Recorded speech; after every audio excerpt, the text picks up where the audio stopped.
Hey everyone, how you guys doing? My name's Jose and I'm from East LA and I'm a local drummer over here in SoCal. I gig all over town and I wanted to start a YouTube channel. A few of the things we want to do on this channel is not only talk about the history of drums, but also how to repair them and how to restore them.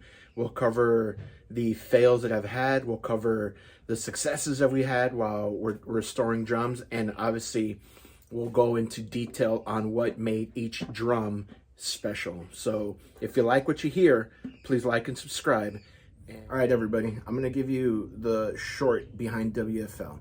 WFL was started by William F. Ludwig in 1937 after he had sold his original company, Ludwig, to a larger company, C.G. Kahn.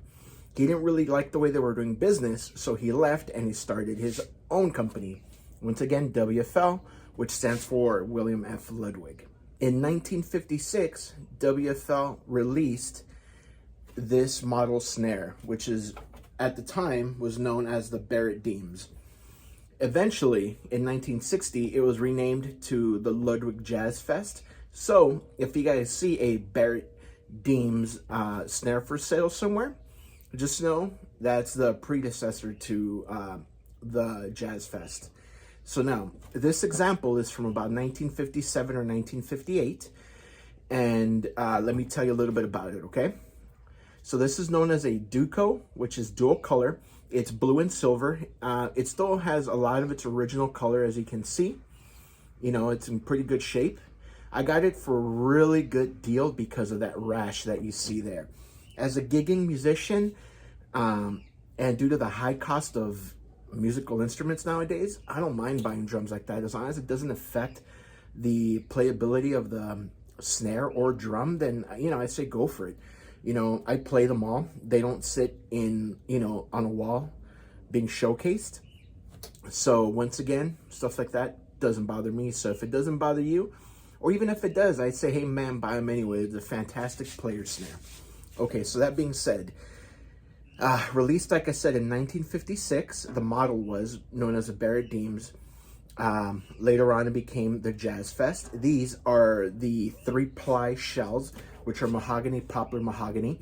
This one is a 5.5 by 14 with 8 lugs. The only thing missing from it to make it a Jazz Fest would be the baseball bat. And in true Ludwig / WFL fashion, you can find a lot of early Jazz Fest snares with this size shell. Even though the Jazz Fest is supposed to be a 5 by 14, don't be surprised if you find a 5.5 by 14. This one comes with the nickel hardware, so it's nickel over brass on the hoops. It's and the nickel on the bow ties. One cool thing about these bow ties is in 1947, WFL came out with them, and they were originally known as the streamlined self-aligning tension casings. I like bow ties better. Easier, and it's a lot, you know, it looks like a bow tie, so I think very few people actually know what their original name was. One other cool thing about the snare, okay? This is the first iteration, Gen 1, of this style of strainer, okay? This is the P83. It comes with just about every snare drum you'll find from about the mid to late 1950s all the way through 1968, 1969. This was the first version of the P83. 2 telltale signs that you're dealing with the first version is you'll see that little elbow there, and then the arm itself is a little bit more exact. On the strainers that came out after about, I believe it was 1959, you'll see these P83s without the elbow there and a straight arm. So that's one way to be able to identify the, I guess, the era of the drum that you've purchased. One thing to know is when you're buying these drums, guys, be very careful. A lot of people, including myself, you know, will sometimes make mistakes or tell you that, you know, this is this or that is that, but, you know, do your research.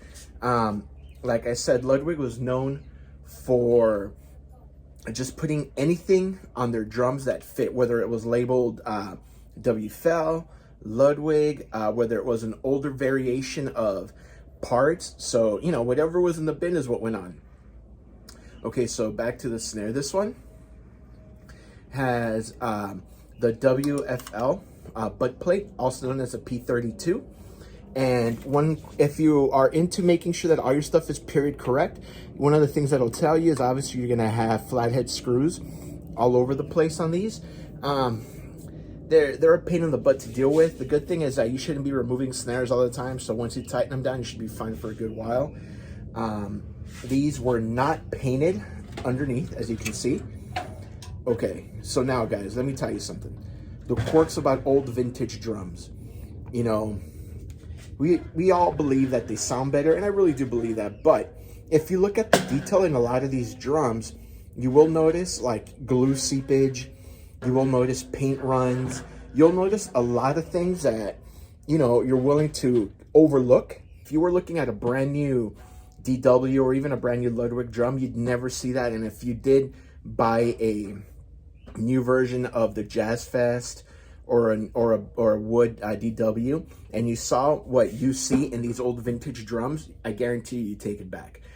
So once again, just to recap this snare, okay, it's a Duco dual color. In this case, it's silver and blue.